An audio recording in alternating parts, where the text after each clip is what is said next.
आइए जानते हैं आज के प्रमुख अंतर्राष्ट्रीय खबरों को। उससे पहले एक नजर आज के हेडलाइंस पर। बीएमसी में मेयर पद पर 50-50 फॉर्मूला। पत्थर दिल निर्मम सरकार की बंगाल से विदाई जरूरी। पीएम मोदी ने देश को दी पहले वंदे भारत स्लीपर ट्रेन की सौगात। किस पार्टी से होगा मुंबई का मेयर? एमसीडी केएमसी से कई गुना अमीर है बीएमसी। निराशा और अहंकार का टकराव। एक बीज अरबों डॉलर का कारोबार। India spec Volkswagen Tayron R line का खुलासा। पवन सिंह और महिमा लेंगे 7 फेरे। और क्या निर्णायक मैच में अर्शदीप को मौका देगा भारत? बृहन्मुंबई महानगर पालिका में सत्ता गठन को लेकर सियासी बातचीत तेज हो गई है।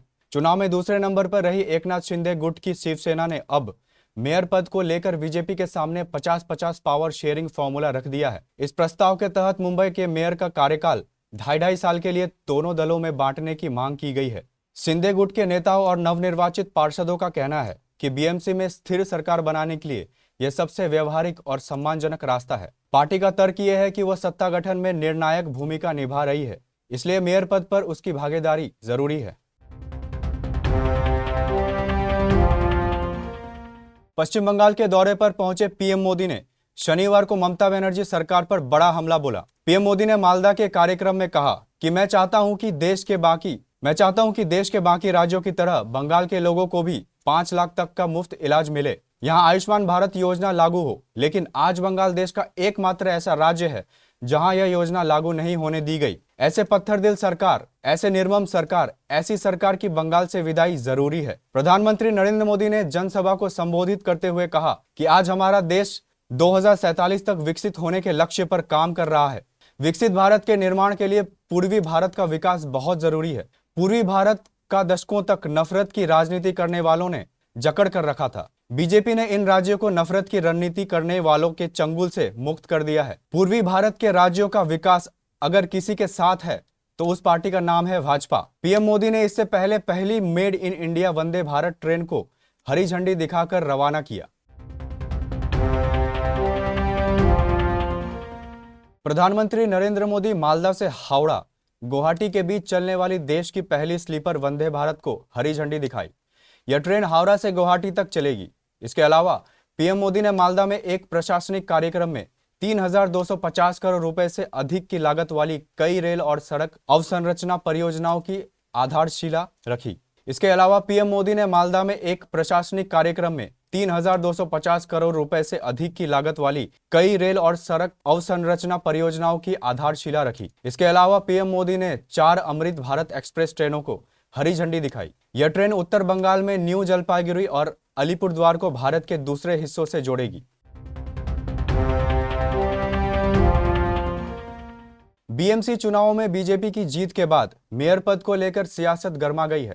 25 साल बाद ठाकरे परिवार का नियंत्रण समाप्त हो गया है। शिंदे गुट, जिसने 29 सीटें जीती है, अपने उम्मीदवार को मेयर बनने के लिए बीजेपी पर दबाव डाल रहा है। शिंदे गुट, जिसने 29 सीटें जीती है, अपने उम्मीदवार को मेयर बनाने के लिए बीजेपी पर दबाव डाल रहा है। शिंदे ने विकास पर जोर दिया, लेकिन राजनीतिक विश्लेषक 2.5 साल के कार्यकाल बंटवारे की संभावना देख रहे हैं। ठाणे में शिंदे की मजबूत स्थिति उन्हें और ताकत देती है।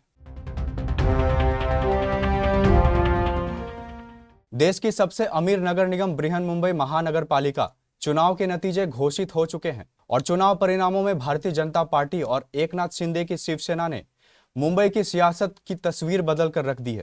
करीब 2.5 दशक से ठाकरे परिवार को गढ़ माने जाने वाली बीएमसी में इस बार बड़ा उलटफेर हुआ है और भाजपा गठबंधन ने 227 में से 118 सीटों पर जीत दर्ज की है। हालांकि बहुमत के लिए 114 सीटों की जरूरत थी, लेकिन गठबंधन ने 4 सीटें ज्यादा हासिल की। कांग्रेस सांसद शशि थरूर ने वेनेजुएला की विपक्षी नेता मारिया कोरिना मचाडो के अमेरिकी राष्ट्रपति डोनाल्ड ट्रंप से मिलकर उन्हें अपना नोबेल पीस प्राइज देने पर कहा कि यह वेनेजुएला की निराशा और अमेरिकी अहंकार का सोने की परत चढ़ा टकराव है। थरूर ने इसे बेशर्म राजनीति का नमूना बताया है और ट्रंप के लिए उन्हें चोरी की कला तक जैसे शब्दों का इस्तेमाल किया है। बता दें कि मचाडो ने अपने नोबेल शांति पुरस्कार व्हाइट हाउस जाकर ट्रंप को सौंप दिया है। कनाडा और चीन के बीच शुक्रवार को एक नया व्यापार समझौता हुआ है। कनाडा के प्रधानमंत्री मार्क कार्नी ने कहा कि इस समझौते से कनाडा की कंपनियों के लिए नए बाजार खुलेगी और कारोबार के नए मौके मिलेंगे। सोशल मीडिया प्लेटफॉर्म एक्स पर पोस्ट करते हुए मार्क कार्नी ने कहा, हमने चीन के साथ एक नया व्यापार समझौता किया है जिससे कनाडा में कारोबारियों के लिए $7 अरब से ज्यादा के नए निर्यात बाजार खुलेंगे। एक रिपोर्ट के मुताबिक इस समझौते के तहत इलेक्ट्रिक वाहनों और कैनोला पर लगाने वाले टैरिफ में बड़ी कटौती की जाएगी। दोनों देशों ने व्यापार में मौजूद रुकावटों को कम करने और नए राजनीतिक रिश्ते बनाने का वादा किया है। आपको बता दें कि जस्टिन ट्रूडो की सरकार द्वारा लगाए गए टैरिफ के जवाब में चीन ने मार्च में कनाडा के $2.6 अरब से ज्यादा के कृषि और खाद्य उत्पादों पर टैरिफ लगा दिए थे। जर्मन कार निर्माता कंपनी वोल्क्सवैगन ने हाल ही में सोशल मीडिया प्लेटफॉर्म पर भारत में आने वाले वोल्क्सवैगन टेरोन को पेश कर दिया है। यह 7 सीटर एसयूवी भारत बाजार के लिए कंपनी की फ्लैगशिप एसयूवी होने वाली है और वोल्क्सवैगन टिगुआन आर लाइन के ऊपर स्थापित की जाएगी। वोल्क्सवैगन टेरोन आर लाइन टिगुआन ऑलस्पेस के बंद होने के बाद प्रीमियम 3 रो एसयूवी सेगमेंट में कंपनी की वापसी कराएगी। भोजपुरी के पावर स्टार पवन सिंह पिछले काफी समय से अपनी निजी जिंदगी को लेकर खूब सुर्खियां बटोर रहे हैं। जहां एक तरफ दूसरी पत्नी ज्योति सिंह के साथ तलाक और एलिमनी की लड़ाई चल रही है, तो वहीं दूसरी ओर एक्टर की तीसरी शादी की खबरें भी आ रही है। दावा किया जा रहा है पवन सिंह को एक्ट्रेस महिमा सिंह के साथ शादी करने वाले हैं। अब इन अफवाहों पर पवन सिंह ने रिएक्ट किया है और तीसरी शादी के बारे में बात की है। भारत और न्यूजीलैंड के बीच 3 मैचों की वनडे सीरीज का निर्णायक मैच रविवार को इंदौर में खेला जाना है।